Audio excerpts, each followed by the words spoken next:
본 방송에서 제공하는 투자 정보는 투자 판단에 대한 조언입니다. 방송에서 제공하는 주식의 가치, 가격 상승 및 가격 하락에 대해서는 방송사에서 보장하지 않습니다.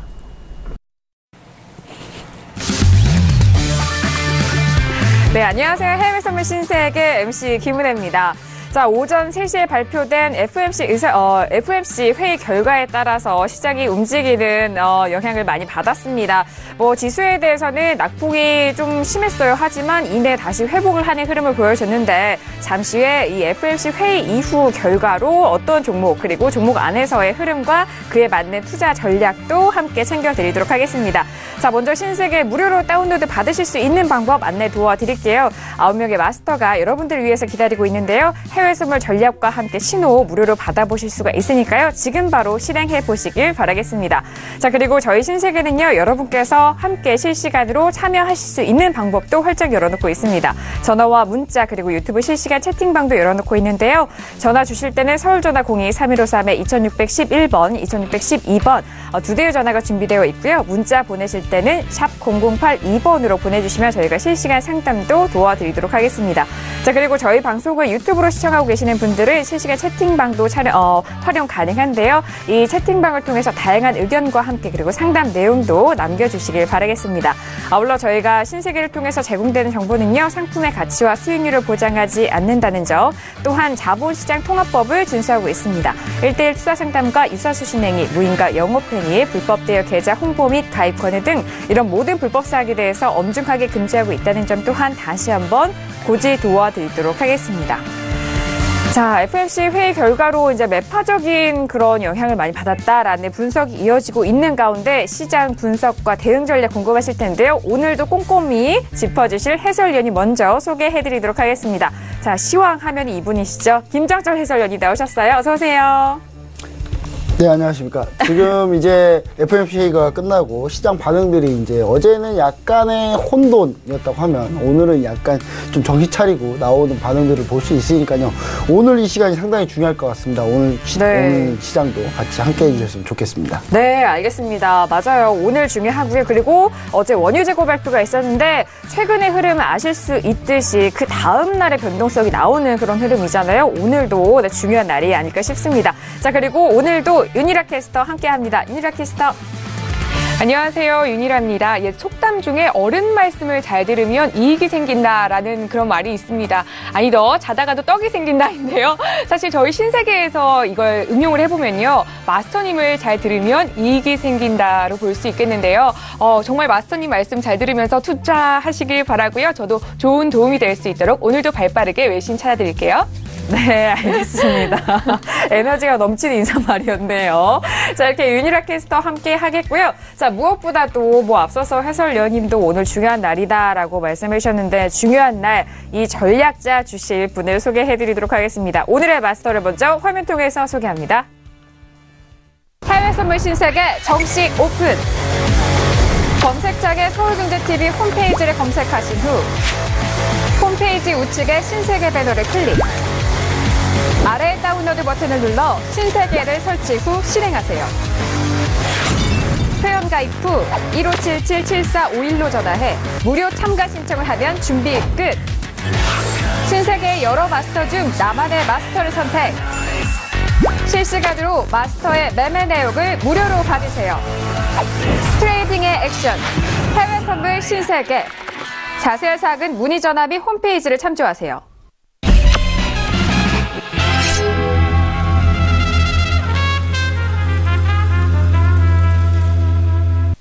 네, 목요일 함께 해주실 분은요, 박노주 마스터님 나오셨습니다. 어서 오세요. 네, 반갑습니다. 안녕하세요. 네, 안녕하세요. 아까 자다가도 떡이 나온다고 아까 말씀하셨는데, 네. 자다가도 이제 떡과 함께 아이스크림까지 나오면 한번 전략을 한번 지어 짜보겠습니다. 한번. 너무 좋은 말씀 해주셔가지고 오늘 그대로 전략을 많이 짜줘야 될 것 같습니다. 네. 오늘. 그죠? 아니, 뭐, 떡에 이어서 아이스크림까지. 네, 쥐어짜야죠. 네. 네. 상당한 디저트인데. 네. 감사드리고요. 자, 오늘 이렇게 해외 선물 읽어주는 남자, 박노주 마스터님과 함께 하도록 하겠습니다. 자, 뭐, 이슈, 점검에 앞서서요. 지금 뭐, 속보 올라온 것들 함께 보도록 하겠습니다. 뭐, FOMC도 있었지만, 일본 쪽에서도 통화정책 회의가 열렸죠. BOJ에서는 예상대로 계속적인, 양적 완화 정책을 이어가고 있습니다. 마이너스 금리 마이너스 0.1%로 동결했다라는 소식이 이어져 오고 있고요. BOJ 총재 같은 경우 필요하면 추가 완화책을 시행하겠다라는 그런 의견까지 이어지고 있습니다. 자, 뭐 그리고 미국에서는 주간 실업보험 청구 지수가 나왔는데요. 25만 9천 명이 나왔습니다. 월가에서는 31만 명으로 예상이 됐는데 예상치보다 하회하는 그런 수치가 나왔죠. 자, 그리고 유로화 같은 경우에는 스위스 프랑 대비해서 2015년 1월 이후 최고를 기록을 했다라는 그런 이슈도 나오고 있습니다. 자, 이렇게 지금 뭐 이슈 점검과 함께 이전에 속보 내용 다시 한번 말씀을 드렸는데요. 자, 그렇다면 오늘 출연진들과 함께 짚어볼 이슈들은 어떤 이슈가 올라왔을까요? 퓨처스 이슈 토크 먼저 화면 통해서 확인합니다. 네, 오늘의 퓨처스 이슈 토크입니다. 먼저 첫 번째 이슈는 S&P 500이에요. 매파적인 FOMC의 영향으로 움직인 미국 증시인데요. 다시 이 가격대를 회복하면서 현재는 2,504.25포인트에서 거래되고 있습니다. 자, 다음 이슈 확인해보죠. 다음 이슈는 옌입니다. 미국의 달러 강세로 인해서 강한 하락세를 지속하고 있는 옌입니다. 현재 가격대는요, 9,000원이 깨졌네요. 8,940선에서 움직이고 있습니다.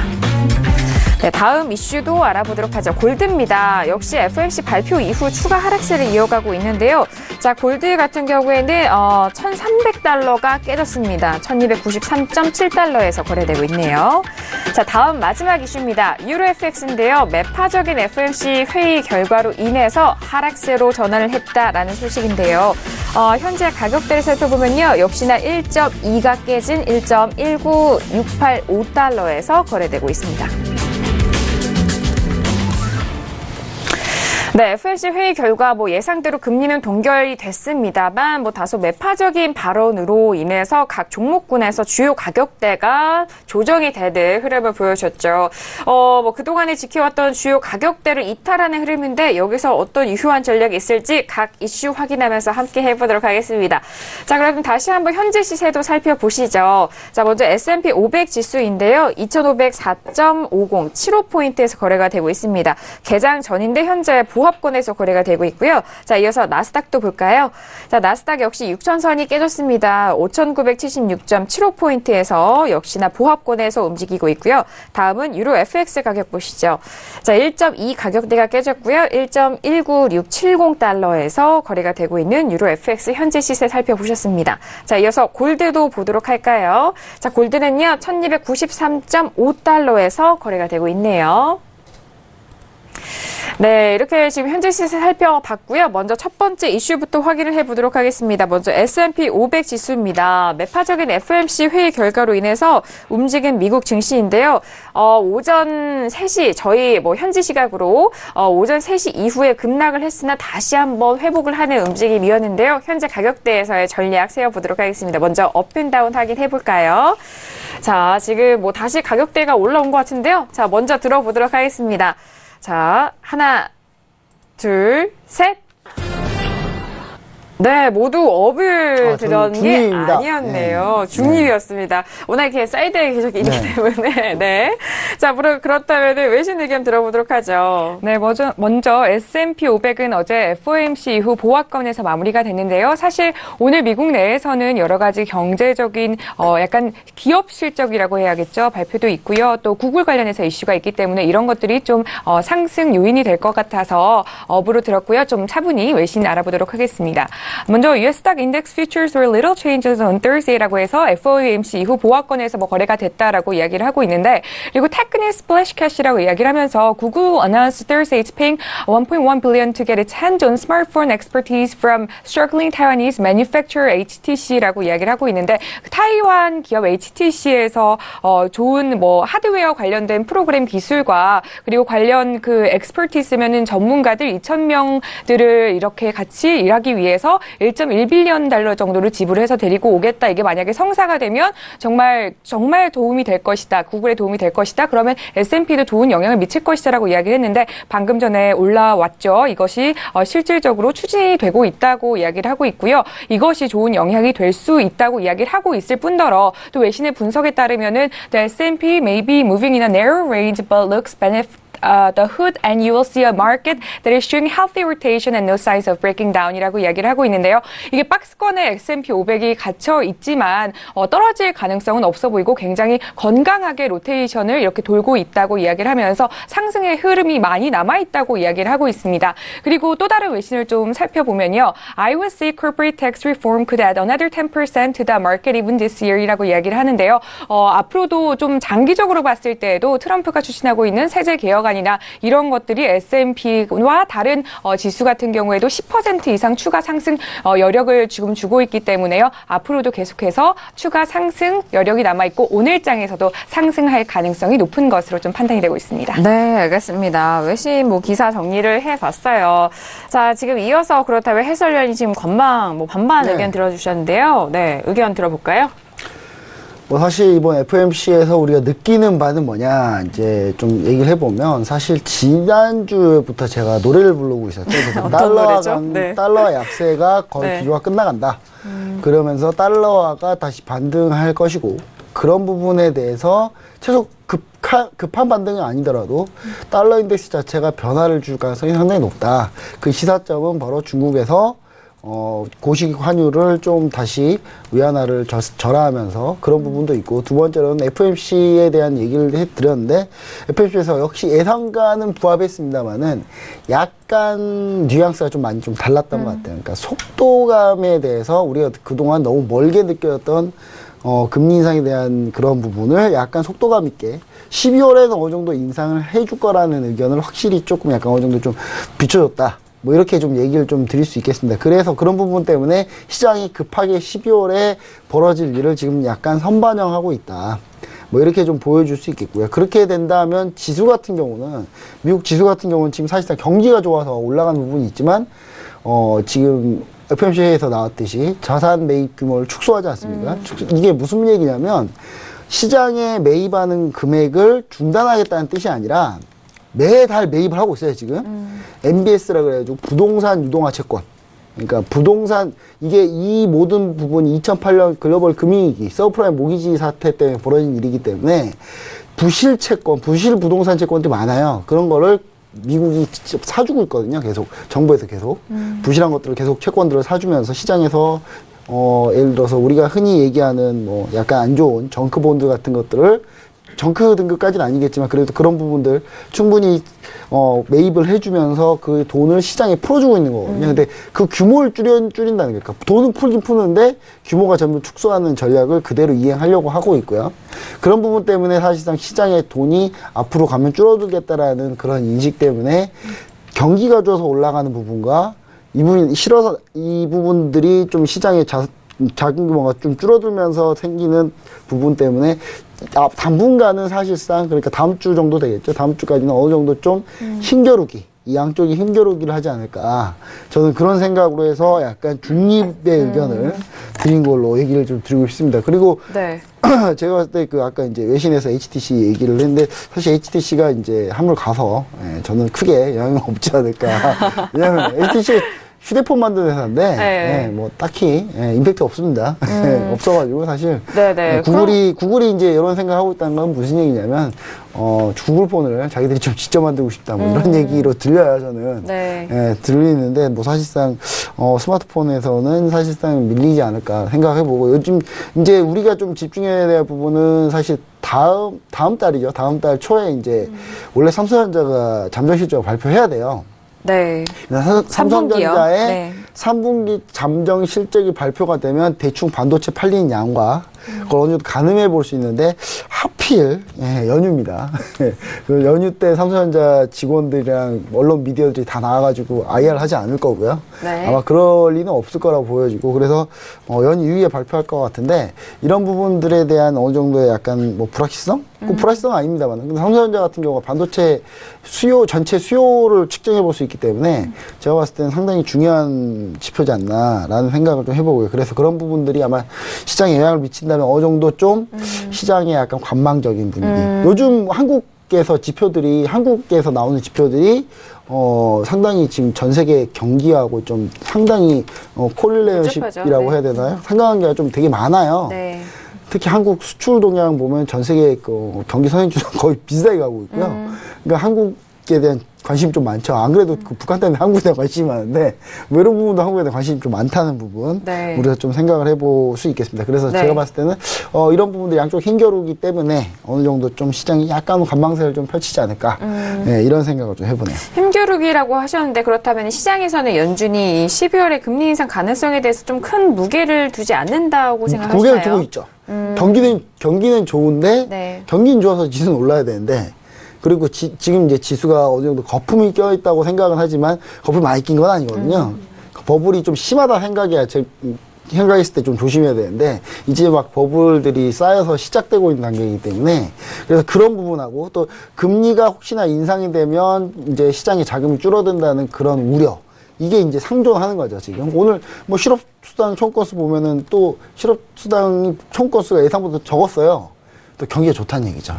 이 부분은 즉 또다시 어떤 얘기와 좀 귀결되냐면 12월에 금리 인상을 해야 된다는 얘기와 또 귀결이 됩니다. 그래서 이 양쪽의 힘겨루기가 지금 좀 많이 세진 이런 상황입니다. 그래서 뭐 크게 뭐 연준에서 방향을 바꾼다면은 뭐 사실 연준 위원들이 이번에 교체될 때 트럼프가 모두 자기의 입맛에 맞는 인사들을 싹 다 배치를 한다면 뭐 시장 방향성으로는 좀 상방이 좀 맞을 수도 있겠지만 제가 볼 때 아직까지는 현재 계획대로는 좀 하고 있기 때문에 제가 봤을 때는 그리고 어제 옐런 회장이 하는 뉘앙스를 봤을 때는 제가 봤을 때는 상당히 좀 많이 좀 약간 달러 강세의 의미를 많이 두는 네, 얘기거든요. 맞아요. 그래서 저는 제가 봤을 때 그런 부분들이 좀 지수를 더 못 가게 계속 막아주고 있다. 네, 뭐 이렇게 보면 될 것 같습니다. 네, 뭐 그래서 뭐 다양한 의견들로 이제 반반에 대한 의견 또 설명을 해주셨는데 마스터님 의견 들어보도록 하죠. 마스터님.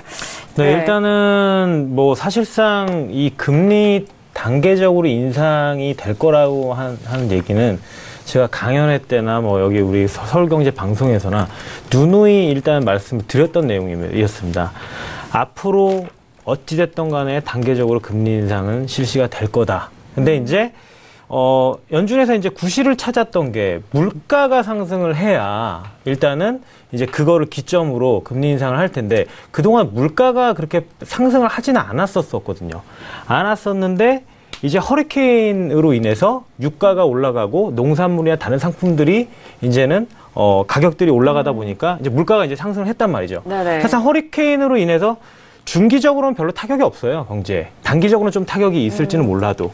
그러다 보니까 이제 물가가 상승을 했으니까 이제는 금리 인상을 이제 해도 된다. 왜냐면 이건 이제 연준에서 이제 그 미국 경제에 대한 완전한 자신감이죠. 굉장한 자신감이죠. 왜냐면 이제 경기 회복도 어느 정도 됐고 계속적으로 미국 경제가 계속 괜찮기 때문에 이제 금리 인상을 해도 되겠다. 네. 했기 때문에 뭐 이제 12월 달에 이제 금리 인상이 필요하다는 얘기가 나왔고 내년에 3번 정도 금리 인상을 이제 뭐 할 거라는 또 얘기가 나왔고 이러다 보니까 어저께 이제 선반영이 다 된 것 같아요. 제가 볼 때는 어저께. 근데 중요한 건 어저께 떨어졌다가 다시 또 그래도 다 회복을 하고 다 올라갔거든요. 네. 그러면 일단은 그만큼 경기가 좀 좋다는 얘기고요. 오늘도 아까 지표가 아까 실업수당 총건수 아까 얘기하셨지만 적게 나왔어요. 총건수 적게 나와서 뭐예요? 고용이 더 잘 되고 있다는 얘기잖아요. 그렇죠. 그리고 필라델피아 연준 제조업 지수가 지금 17.2였는데 42.3인가 이렇게 수치가 한 3배 정도 좋게 나왔어요. 아까 발표된 거 제가 봤거든요. 네. 그래서 일단은 오늘 지표 발표도 또 좋게 나왔단 말이죠. 그럼 아직까지도 제가 봤을 때는 적어도 올해 정도까지는 뭐 아무래도 계속적인 랠리를 조금씩 이어가지 않을까. 아직까지는 고점이 아니고 어쨌든 올해까지는 좀 상승세를 좀 이어가지 않을까 좀 생각이 들고요.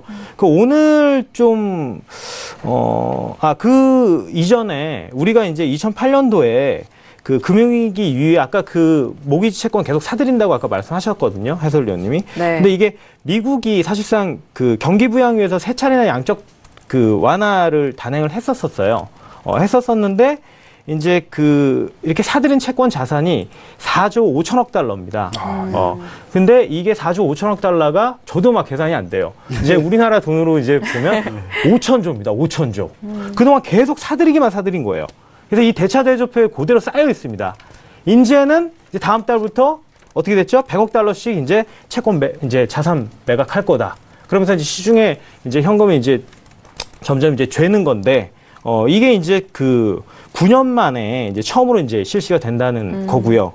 그리고 이제 또 아셔야 되는 게 3개월마다 이제 자산 규모를, 이 매각 규모를 이제 늘릴 계획이라는 거. 이것도 좀 알고 계셔야 돼요. 계속 100억 달러가 아니라 이제 3개월 뒤면 어느 정도 더 늘려서 매각할 수도 있다는 얘기입니다. 네, 그래서 또 이것도 알고 계시면 좋겠고, 네. 저도 아까 그 해설위원님 좀 고민했어요. 이거 중간을 들까 아니면은 상승을 들까? 왜냐면은 지금 움직임이 별로 없어요. 어저께 움직임이 크게 많이 나왔기 때문에 지금 뭐 S&P 500 지수나 아니면 뭐 유로화도 마찬가지고 지금 국채 가격도 지금 안 움직여요. 그대로 지금 보합세를 좀 그 관망세를 좀 유지하고 있는데, 중요한 건 그때 이제 나스닥을 좀 봤는데 기술적으로 일단 이평선 지지를 받고 위 고점이 좀 덜 나왔다고 좀 생각이 들었어요. 왜냐하면 지수는 어차피 좀 같이 움직이는 경향이 굉장히 강하니까. 그래서 나스닥을 지금 일단 좀 봤었을 때 네. 그래도 S&P가 오늘 조금 더 고점, 일단 좀 차트를 좀 볼게요. 차트를 네. 보면 S&P가 어저께 고점하고 그 다음에 지금 그저께 그리고 3일 전 고점이 거의 비슷하죠. 여기 그죠? 네. 어저께가 제일 많이 나왔지만 2,500 뭐 7선 정도인데 오늘은 여기를 한 번 정도 깨고 올라갔다가 윗골이 말면서 다시 내려올 가능성이 있다. 저는 좀 이렇게 보거든요. 한번 네. 고점을 일단 뚫겠다. 네. 일단은 어저께 반영됐고 그대로 어저께 끌어올려줬거든요. 그죠? 쭉 빠졌다가 FOMC 발표 나자마자 크게 빠졌다 다시 그대로 그렇죠. 회복했기 때문에 오늘은 그 상승세를 이어서 고점 깨고 올라갔다가 한 2,500 한 11선 정도 그 정도 이상으로 좀 올라갔다가 다시 한번 빠질 거라고 저는 생각이 듭니다. 그래서 네. 그래도 업이 조금 강하다. 그래서 저는 업을 좀 들었습니다. 네, 뭐 방금 정말 꼼꼼하게 말씀해 주셨는데 일단 정리를 해드리면은 연준이 이제 대차 대조표 축소, 자산 축소죠. 그에 대한 그 의견을 나눴는데 10월부터 만기가 돌아오는 국채와 그리고 MBS의 대투자를 점진적으로 줄여나갈 계획이다라는 그런 부분을 발표를 했습니다. 이 재투자 축소의 한도는요, 국채와 주택 저당증권 이게 MBS인데 를 각각 60억 달러와 40억 달러로 시작해서 3개월마다 60억 달러와 40억 달러씩 늘어가서 1년이 지나면 각각 300억 달러와 200억 달러에 도달하게 된다라는 그런 의견, 그런 말씀을 다시 한번 정리를 해주신 것 같습니다. 자, 그리고 뭐 지수에 대해서는 오늘 S&P는 다시 위쪽으로 좀 강하게 시도를 한 이후 다시 좀 꼬리 말고 내려온다라는 말씀이시죠. 그리고 한 가지 덮을 게 이따가 뭐 해야 되는 거지만 아까 또 방송 전에 또 말씀드렸거든요. 골드 매도를 해야 된다. 골드. 지금 품목이 뭐 또 이때 뒤로 미뤄지니까 얘기할 타이밍이 없을 것 같아서 이제 지수가 좀 올라간다고 보면 골드는 아까 반등이 좀 나왔어요. 94선 위로 올라갔거든요. 네네, 아니, 그때 타이밍이었으면 참 좋았을 텐데. 이제 좀 올라온 가격대. 방송 좀 빨리 좀 시작했으면 좋았을 텐데 그때 딱 매도 타이밍인데 조금 더 이제 만약에 올라오면 한 95선, 94선 그 정도 사이 올라오면 그때부터 매도 진입하는 게 좀 좋아 보입니다. 알겠습니다. 지금 뭐 워낙 원래 방송 시작 전부터 그리고 방송 시작하자마자 또 시청자분들을 위해서 이런 포인트들 짚어주시는데 골드 같은 경우에는 지금은 1,293달러이지만 이전에 좀 올라왔던 가격대에서 매도 관점이 유효한 오늘의 매매 상황이다라는 부분 빠르게 또 짚어드리니까요. 지금 뭐 시장 보고 매매하시는 분들 참고해 보시길 바라겠습니다. 자, 이렇게 첫 번째 이슈 S&P에 대해서 다양한 의견 들어봤고요. 자, 이어서 엔에 대해서도 이슈 두 번째 번째 이슈 확인합니다. 자, 오늘 안전자산 3인방 모두 하락폭을 이어갑니다. 옌 역시도 하락을 하고 있는데요. 9,000선이 깨졌고요. 8,937선에서 움직이고 있습니다. 옌 같은 경우에는 앞서서 FOMC 회의 결과 그리고 뭐 BOJ에 대한 결과도 함께 영향을 받고 있는 종목인데 자, 먼저 업앤다운 들어본 이후에 다시 한번 들어보도록 하겠습니다. 자, 확인해 볼까요? 준비되셨나요? 네, 들어봅니다. 하나, 둘, 셋. 마스터님 업이죠. 네, 업이시고요. 지금 이렇게 스터 다운, 저 다운, 그리고 해설연유 다운입니다. 자, 그렇다면 해설연유 말씀부터 들어볼까요? 네, 일단 뭐 제가 지난번에도 얘기도 했지만 네. 애는 뭐 복귀죠. 딱히 뭐 제가 뭐 안전에 생각하지 않는다, 관심 별로 없다라고 얘기 드렸지 않습니까? 그래서 네. 지금 뭐 하락은 하고 있어요. 당연히 하락해야죠. 골드나 다른 자산들이 현재 안전자산들이 하락하고 있고 특히 달러가 상승은 완전히 한 추세는 아니지만 저점에서 바닥을 다지고 살짝 올라온 모습이기 때문에 당연히 거기에 비례한다면 N은 뭐 당연히 하락해야지 맞는 거죠. 그리고 지금 국제적으로 공조가 살짝 이루어지고 있다. 먼저 ECB에서 테이프를 먼저 끊었죠. 테이퍼링 진행하겠다. 네. 그리고 그 뒤 얼마 안 지나서 영란은행에서 지금 최근에 물가 상승률이 너무 높아서 금리 인상에 대한 준비를 시사했고요. 그런 부분에서 오늘 이제 과연 FOMC에서 이걸 같이 연합해서 가느냐 아니면 나홀로 따로 가느냐 이 부분이었는데 결국은 국제적 공조가 이루어졌다라고 볼 수 있거든요. 다른 때 북한 제재할 때는 공조 되게 안 이루어지는데 이럴 때만 잘 이루어지는 것 같아요. 여튼간에 제가 봤을 때는 이런 부분들이 사실상 그러니까 N에 대해서 상당히 좀 부담이 된다. N은 뭐 기본적으로 안전자산이 하락해서 빠지는 경우도 있지만 추가적으로 이런 다른 통화들이 좀 강세를 보이면서 빠지는 부분이 있다. 뭐 이런 부분이 있고요. 안전자산에 대해서 사실 저는 이제 다운이라고 한 게 이제 사실 N에 대해서 다운이라고 하는 건 사실 아니라고 보시면 됩니다. 저는 별로 N에 대해서 관심이 없기 때문에 골드하고 국채 위주로 얘기했다는 부분. 네네. 다시 한번 좀 얘기 좀 드리고요. 네. 그리고 제가 봤을 때는 여기서 좀 더 밀려준다면 이제 전저점 부분이긴 한데 그래도 최소한 전저점까지는 가지 않을까. 그런 부분이 다음 주까지 이어지지 않을까. 물론 급 나간다는 얘기는 아닌 거죠. 지금 전저점이라고 하면은 지금 8,824 뭐 이 정도 되거든요. 14, 15 정도 되는데 뭐 이 정도 부분까지는 좀 어느 정도 좀 하락을 해줄 수 있다라고 이걸 이제 기간 조정을 거치면서 하락하겠다라는 관점이니까요. 네, 그런 부분을 좀 염두하시면서 좀 거래 하시면 제일 좋을 것 같습니다. 그리고 여기를 깨고 내려가면 일본 여행 한 번씩 가도 된다. 뭐 이런 얘기를 다시 한번 좀 쌓기 때문에. 근데 중요한 사실은 연휴 때는 가지 맙시다. 우리 인간적으로 연휴 때는 우리 추석 연휴 때는 이렇게 국내를 많이 돌아다니시는 게 가장 그렇죠. 따져도 추석 때는 지금 비행기표도 없을 것 같아요. 느낌은. 그렇죠. 그럴 것 같습니다. 네, 역시나 뭐 또 실생활과 또 밀접하게 이 투자를 함께 알아본다면은 더욱더 뭐 접근 가능하니까 그 부분을 말씀해 주셨고요. 뭐 워낙 옌에 대한 관점은 이전에도 말씀해 주셨던 같은 흐름으로 짚어주셨습니다. 자, 옌에 대해서 저도 의견을 보탤게요. 저도 다운을 들었는데 뭐 심리적인 저항선인 9,000선에 대해서 깨졌기 때문에 이 부분에 대해서 저는 이제 매도 관점으로 오늘 매매를 이어가야 될 것 같고요. 옌 또는 그리고 뭐 금과 그리고 국채 모두 조정을 받고 있기 때문에 그 세 가지 종목 모두 주용료 가격대가 깨졌습니다. 그 부분에서 오늘 매도 관점으로 매매 포인트 이어가는 게 더욱더 유효할 것 같다. 그리고 달러 강세가 가장 큰 요인으로 이 두 가지 차트와 그리고 달러 강세 이 두 가지 요인으로 오늘은 매도 관점으로 말씀을 드리도록 하겠습니다.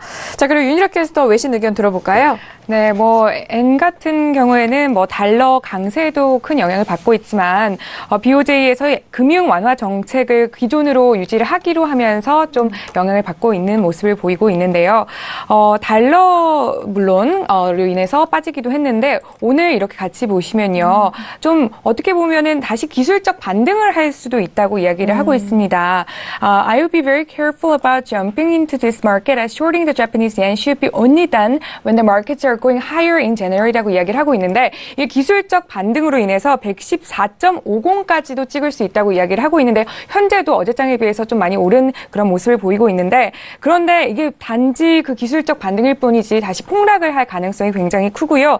그렇기 때문에 단기적으로 봤을 때는 엔이 아니라 이렇게 말씀해 주신 것처럼 브리티시 파운드나 캐네디안 달러 아니면 유로 같은 다른 통화들을 좀 살펴볼 것을 좀 권유를 하는 모습이고요. 좀 추후에 시간이 흐른 이후에 if we were to drop below 108 level, that would be the massively negative for this market이라고 이야기를 하는데 108 이후로 더 떨어지면은 그것이 정말 그 최애 저점을 찍었다고 이야기를 하면서 그때쯤 돼서 다시 한번 애를 좀 돌아본다던가 다시 반등을 이어갈 수 있기 때문에 그때까지는 좀 지켜보시는 걸 좋겠다고 이야기를 하는데 애는 앞으로도 중장기적으로도 좀 봤을 때 좀 하락 추세가 좀 클 것으로 좀 보고 있습니다. 네, 중장기적인 관점과 최근에 뭐 달러 대비한 그런 엔화의 움직임까지 함께 짚어봤습니다. 자, 이어서 마스터님의 의견도 들어볼까요? 마스터님. 윤희아 지금 캐스터님이 아까 외신 네. 설명해 주셨잖아요. 네네. 그 안에 딱 요점이 두 개, 오늘 N을 바라보는 입장이 딱 두 개가 딱 들어가 있는 것 같아요. 네네. 어떤 그러니까 건가요? 일단은, 그러니까 장기적으로는 하락입니다. 제가 볼 땐. 장기적으로는 하락이고, 그러니까 중기가 될지 장기적으로 될지는 하락인데, 저는 아까 업을 들었잖아요. 네네. 그건 단기적이에요. 단기적 기술적 반등. 네. 그래서 어차피 지금 아까 금리 동결 나왔고, 그러면 기존의 통화 스탠스 계속 완화 스탠스 유지한다는 얘기거든요. 그럼 사실상 기대할 게 없잖아요. 그러면 일단은 반등을 좀 해줬다가 다시 한번 계속적으로 하락세에 이어간다는 얘기죠. 그래서 오늘 제가 지금 업을 든 거는 오늘 시세. 오늘은 일단 반등을 더 줘야 된다. 그래서 업을 들었고, 자, 그렇다면 어디까지 올까요? 지금 엔화는 12월 월물 보는 거 맞죠? 네네. 12월? 예, 그럼 가격이, 저도 사실상 근데 관심이 없습니다. 애는. 차라리 그냥 골드를 매매하는 게 낫지, 애는 관심이 없지만, 그래도 하시는 분들이 좀 있을 거니까. 그래서, 반등이 어디까지 올라올 것이냐. 그게 일단 중요한 건데, 그러면은 일단은 이평선, 5일선이죠. 5일선이 지금 계속 내려오고 있죠. 각도도, 마이너스 한 45도, 한 50도 정도가 지금 되거든요.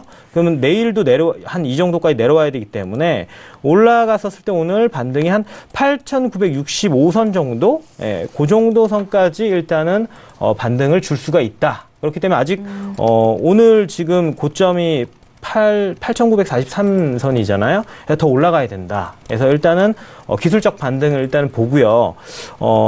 중장기적으로는 일단 주봉을 보면 좀 나오는데, 이번 주가 이제 내일이 끝 아닙니까? 또 금요일 날. 끝나면은 다음 주도 이제, 이어간다면, 다음 주를 이제 시나리오를 생각해야 한다면은, 다음 주에 이제, 초기, 월요일, 화요일 정도 되겠죠. 그래서 반등 줬다가 다시 또 빠지면서, 이번 주의 저점, 8,905선, 거기 저점을 깨면서, 그 다음에 엔화 같은 경우는 8,850선 정도까지도 다음 주에 내려갈 수 있다. 예. 이거예요. 그러니까 지금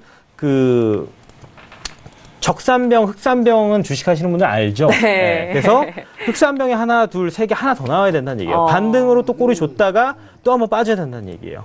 예. 그래서 이거 네. 기술적 분석으로 그다음에 좀 보시고, 그러니까 오늘 시세랑 그다음에 좀 중장기적인 시세를 좀 따로 볼 필요가 있다. 이렇게 설명해 드릴 수가 있겠네요. 네, 맞습니다. 데이 트레이딩 관점과 그리고 중장기적으로 길게 바라보는 시장 매매에 대해서 또 분석을 도와드렸는데 워낙 뭐 많이 빠진 가격대이기 때문에 여기서 기술적 반등으로 또 올라온 이후 추가적으로 하락폭이 좀 아래쪽으로 열려 있다라는 말씀해 주셨고요. 8,850선까지에 대한 추가 하락 부분도 짚어드렸습니다. 자, 이렇게 두 번째 이슈 옌까지 알아봤는데요. 자, 개장을 했습니다. 33분이 지나가는 시각인데요. 개장 이후 현재 종목들 흐름 살펴보도록 하죠. 자, 먼저 S&P 500 지수 보도록 하겠습니다. 자, S&P 500 지수는 뭐 개장 전과 같은 흐름이죠. 2,504.25포인트에서 거래가 되고 있습니다. 현재 약세 흐름으로 전환이 되고 있는데요. 자, 이어서 나스닥도 보도록 하겠습니다. 자, 나스닥도 개장 전에 보합권에서 움직였는데, 자, 보합권에서 가격이 빠지 빠지는 흐름이죠. 5,966.75포인트에서 거래가 되고 있습니다. 자, 그리고 오늘장 궁금하신 유로에 대한 흐름도요. 유로는 강보합권에서 움직이고 있습니다. 전날 가격이 워낙 하락을 많이 했던지라 오늘 그 가격대에서 반등하고 있는데요. 1.19645달러에서 거래가 되고 있습니다. 자, 그리고 골드도 볼까요? 자, 오늘 골드 1,300달러 깨진 이후에 계속적으로 하락폭을 키워가고 있습니다. 마이너스 0.80%가 빠진 가격대인데요. 1,294.1달러에서 거래가 되고 있네요. 네, 골드는 여전히 1% 가까운 하락세로 이어가고 있는데요. 자, 세 번째 이슈가 바로 골드입니다. 자, 골드에 대한 부분 많은 분들이 또 투자자분들도 관심 있어 하시는 종목이기 때문에, 지금 저희가 나누는 의견 궁금하실 텐데요. FOMC 발표 이후에 추가 하락세가 짙어지고 있다라는 이슈가 오늘 뽑혔어요. 자, 지금도 앞에서도 시세 말씀드렸지만 빠지고 있는 가격대인데, 자, 먼저 업앤다운 확인한 이후에 의견과 함께 매매 전략 들어보도록 하겠습니다. 자, 준비되셨나요? 네, 들어보도록 하겠습니다. 하나, 둘, 셋. 네, 해설위원이 반반이시죠? 아니요, 다운이죠. 다운이에요? 네, 다운. 각도가 너무 애매해요. 애매하지 않게. 알겠습니다. 감사합니다. 네, 모두 다운을 들었는데, 워낙 이 강한 하락세, 여기서 다 들어볼 수밖에 없네요. 자, 그렇다면은, 마스터님 의견부터 들어볼까요? 금은 시작부터 하락, 매도로 들어주셨잖아요. 네, 일단은, 지금 아까 94점 또 5선? 네. 5선까지 또 한 번 더 왔었거든요. 아마 그때 들어가신 분 있을 것 같은데, 아까 말씀드렸으니까. 네. 일단은 지금 골드 같은 경우는 우리가 이제는 이거죠. 기술적 반등이 어디서 나올 것이냐, 어디까지 좀 떨어질 것이냐, 그게 일단은 관건이라고 봅니다. 일단은 시황적인 면보다는. 네. 그렇다면은 일봉을 좀 봤었을 때는 지금 차트를 지금 볼게요. 네. 골드 차트를 보면, 자, 일봉을 봤었을 때는 지금 오른쪽에 볼벤 지금 하단선, 파란선도 있고요. 지금 파란선 밑에 받치고 있는 선. 그리고 그 밑에 또 60일 이평선이 있죠. 녹색선이 있는데, 일단 오늘 이 부분, 하단선을 좀 깬다. 그렇다면 1288선 정도가 되는데, 여기가 좀 깨질 수 있다. 그러니까 지금은 반등이다. 지금 크게 하락을 준 이후에 반등이 나왔다 다시 한번 내려가는 시세를 더 크게 줄 수 있다는 얘기고요. 그렇다면은 1288선이나 이 1288선 더 깨고 내려갈 수도 있다. 예. 왜냐하면 봉 자체가 일단은 더 크게 지금 하락세를 완전히 탔거든요. 그렇다면은 네. 지금 반등을 사실상 어저께 줬잖아요. 어제 보면은 그제 반등 주기 전에 한 번, 두 번 내려왔잖아요. 그래서 네. 계속 쭉 한 번 내려왔죠. 파동이, 그러니까, 언제부터 내려왔습니까? 9월 8일. 9월 8일부터 쭉 내려왔다가, 네. 그 다음에 반등 그제 준 다음에, 그 다음에 개파락 나온 다음에 쭉 빠졌죠. 그러면 네네. 이게 파동이 더 길게 내려가야 된다는 얘기죠. 더 길게, 아직 더 덜 왔다. 그렇다면은, 일봉을 봤었을 땐 이건데, 자, 주봉을 보면 조금 더 확실해지는 것 같아요. 주봉을 봤었을 때는 밑에도 받치는 선이 5일선이 지금 있고요. 5일선이 있고, 그 다음에, 5일선이 아니고 지금 11선이죠. 11선이 있고, 그 다음에 중심선이라고 하는데, 이거 볼벤에 20일 이평선이 똑같습니다. 그래서 여기까지 내려와야 된다는 얘기죠. 그러면, 봤었을 때 1280선까지도 가능하거든요. 88에서 80선까지. 이렇게도 크게 내려올 수 있거든요. 근데 내일까지 해서 이제 주봉이기 때문에 내일까지 해서 여기까지 내려올 수 있다는 얘기죠. 네. 그래서 오늘도 가능하고, 월봉도 볼게요. 네. 항상 작은 봉에서 또 길게도 보는 버릇을 여러분들이 또, 좀 습관을 길러야 되고요. 그 다음에 월봉을 보면, 자, 이게 사실상, 일봉을 많이 보면 네. 감이라고 할 수도 있는데, 네. 자, 여기 월봉 같은 경우는요, 9월달이잖아요. 그래서 네. 다음 주까지가 9월달이죠. 네. 다음 주까지 9월달 맞나요? 맞아요. 네, 다음 주가 그렇다면은 마지막 주요. 네. 지금 위에 검정색 선이 지금 5일선인데요. 여기를 일단 좀 깨고 내려와서 전월에 있는 꼬리 부근까지는 일단 내려와야 된다. 전월에 꼬리 시작되는 부분부터 밑까지가 있는데 이게 일단 기술적으로 이 전월의 꼬리 부분까지. 그러면 이게 1277선 정도 됩니다. 그때부터 네. 시작이거든요. 예. 그렇다면 정리를 하자면 1288에서 정말 길게면 77선, 중간은 한 80선. 뭐 이 정도까지 일단은 좀 하락을 좀 보시면은 좋을 것 같습니다. 네, 현재 가격대가 1293.8달러인데요. 뭐 골드나 오일 이런 상품에 대한 종목들은 또 추세 추종이 되는 만큼 흐름을 타면은 이렇게 한 흐름으로 이어가기 마련입니다. 자, 그 부분에 있어서 하방 쪽으로 더욱더 열려 있는 가격대를 말씀해 주셨는데요. 1280, 그 아래는 1288달러. 거기서 더욱더 하락폭이 깊어진다면은 1277선까지도 하방 쪽으로 열려 있다는 점 다양한 차트 분석 통해서 가격대를 짚어드렸습니다. 자, 골드에 대해서는 뭐 하방 쪽으로 많이 열려 있는 것 같은데 해설위원님, 네, 의견 들어볼까요? 뭐 제가 지난주에나 지지난주에 계속 얘기 드렸던 부분은 뭐였냐면 유일하게 골드나 국채가 안전자산에 상승할 수 있는 포인트는 딱 하나밖에 없다. 어떤 포인트죠? 북한에서 뭔가 액션을 취해야만이 가능한 일이다. 강력한 재료. 그렇지 그래서 이제 북한에서 뭔가 액션을 취할 것 같다고 한 2주 전에 이제 상승을 좀 얘기했는데 이제 그게 거의 마무리 국면이었고요. 그리고 나서 그 이후에 이제 북한이 아무 액션을 취하지 않은 현재 상황에서 쭉 밀렸죠.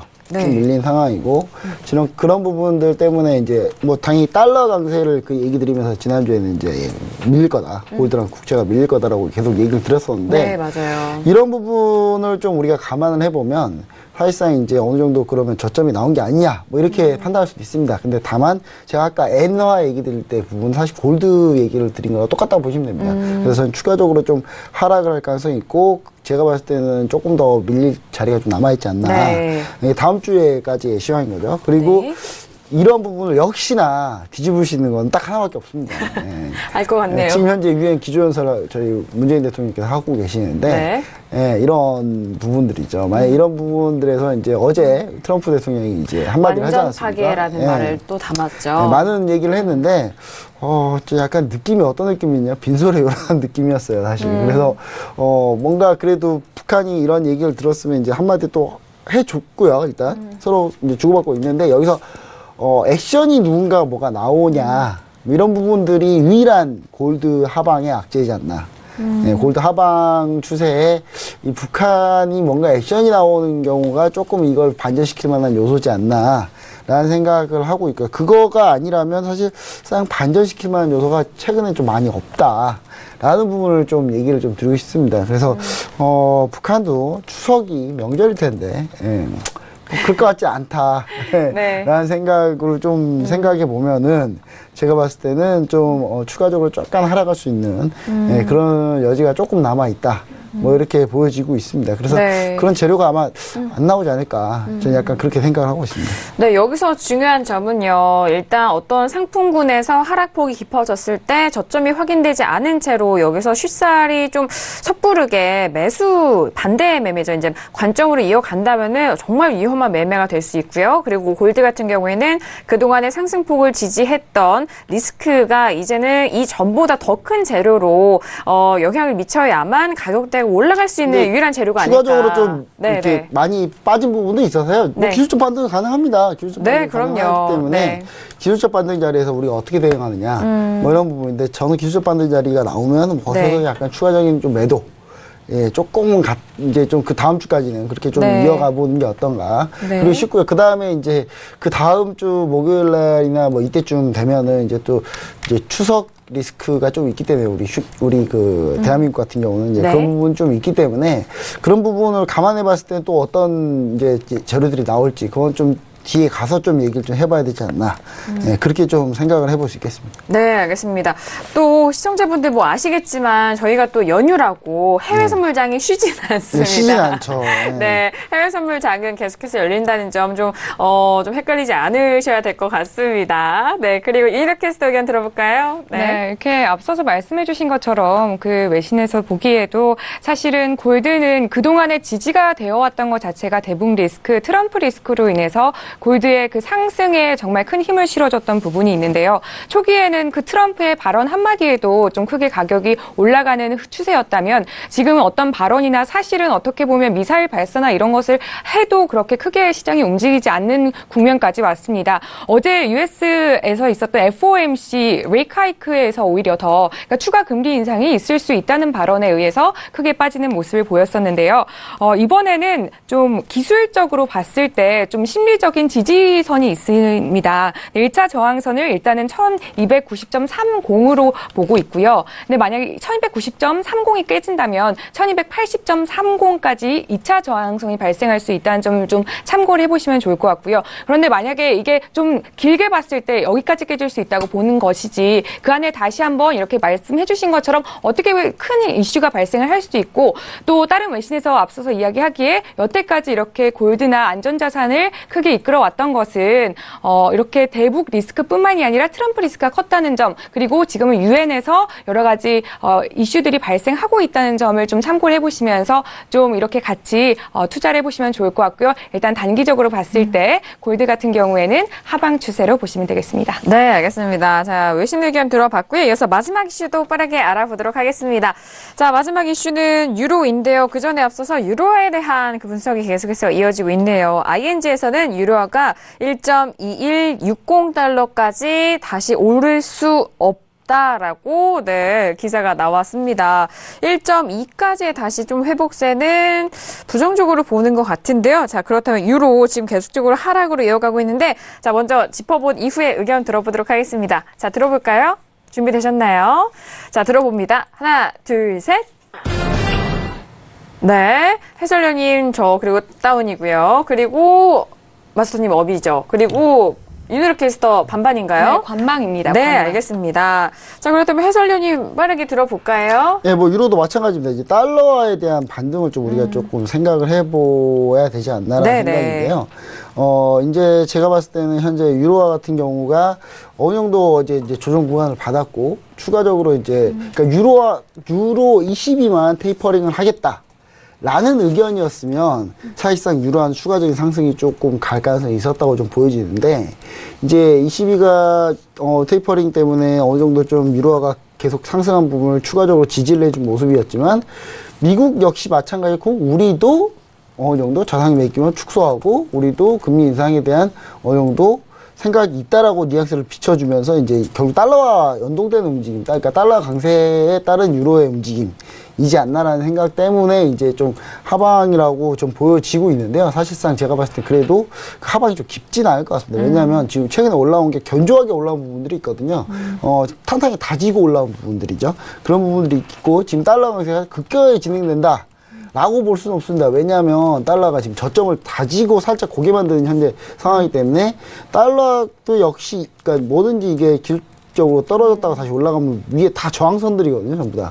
저항선들이기 때문에 달러가 급격하게 올라가기는 좀 쉽지는 않기 때문에 유로화 역시 빠지는 것 속도 역시도 상당히 좀 급하게 빠지지 않을 겁니다. 다만 이제 저는 전체적으로 이제 12월에 가까워지면 가까워질수록 어느 정도 이제 12월에 금리 인상을 하게 되면서 내년에 어떻게 금리 정책을 가져갈 거다라고 이렇게 뉘앙스를 비출 때 내년에 한 뭐 1년에 한 3회 정도가 컨센서스인데 네, 맞아요. 한 5회, 6회라는 어느 정도 뉘앙스를 풍긴다면 그러면 이제 달러 강세가 아주 급해질 가능성이 높거든요. 이제 그렇죠. 그런데 그걸 또 트럼프는 좋아하지 않는 재료예요. 그래서 연준 위원들이 바뀌거나 이런 상황이 된다면 또 그런 부분도 또 약간 또 불확실성이 빠지는 약간 그런 상황이기 때문에 뭐 달러 강세 지금 당장 급격하게 올라갈 수도 없다라고 저는 얘기를 합니다. 그래서 유로화 역시 빠지는 속도도 좀 그렇게 급격하게 빠지진 않겠지만 최근에 이런 부분들이 어느 정도 이제 정책은 맞춰서 가고 있다. 유로화 급등 양상이 어느 정도 좀 일단락되지 않나.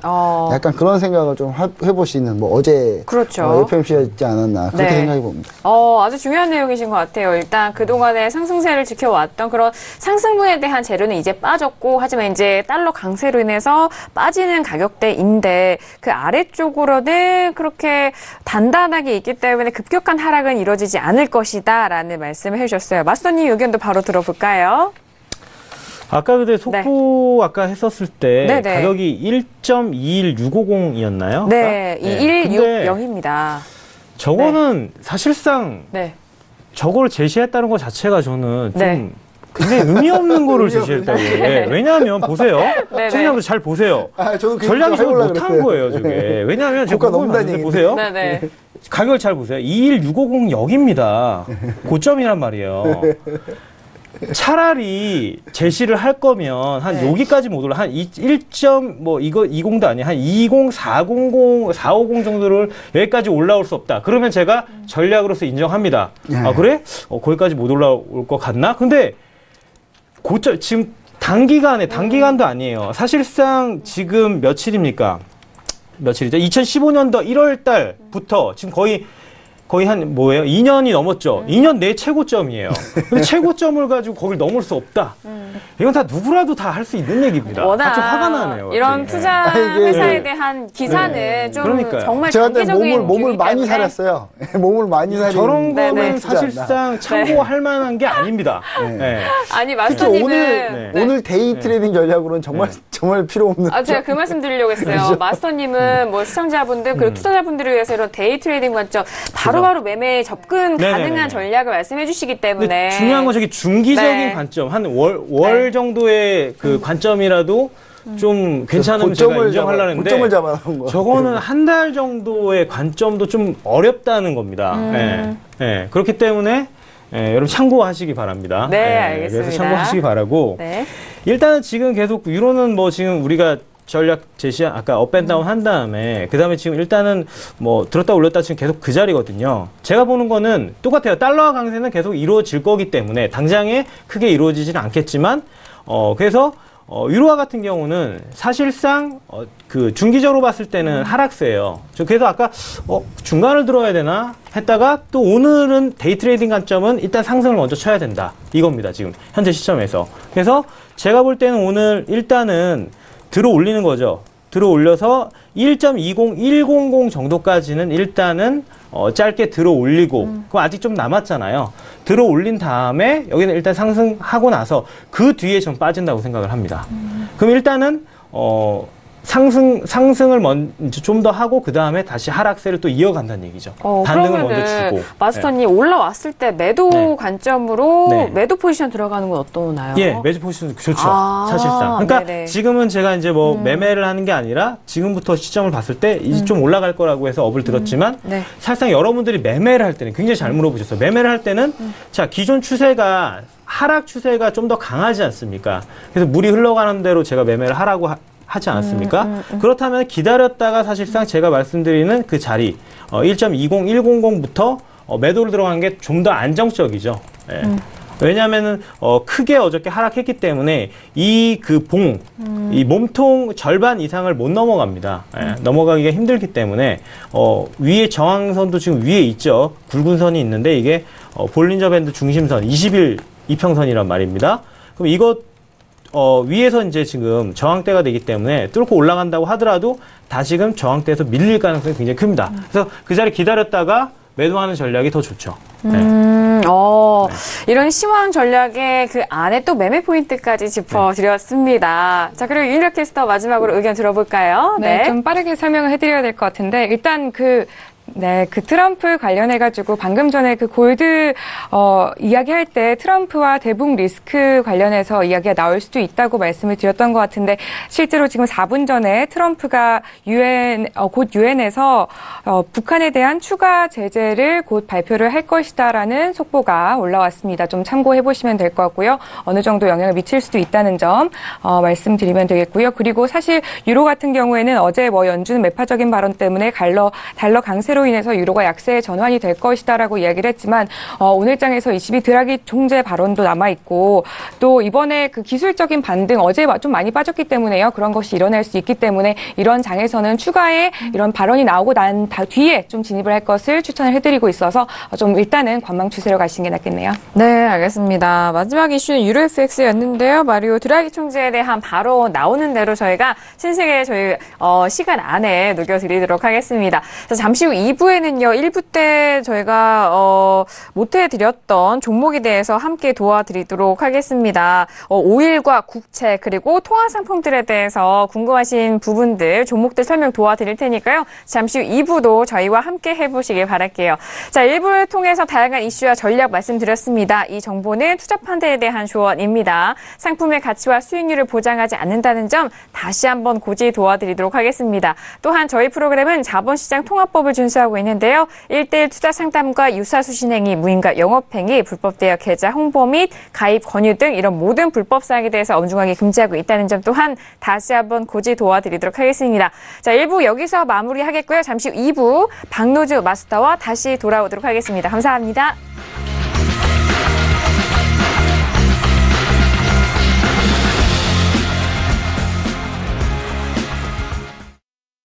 본 방송에서 제공하는 투자 정보는 투자 판단에 대한 조언입니다. 방송에서 제공하는 주식의 가치, 가격 상승 및 가격 하락에 대해서는 방송사에서 보장하지 않습니다.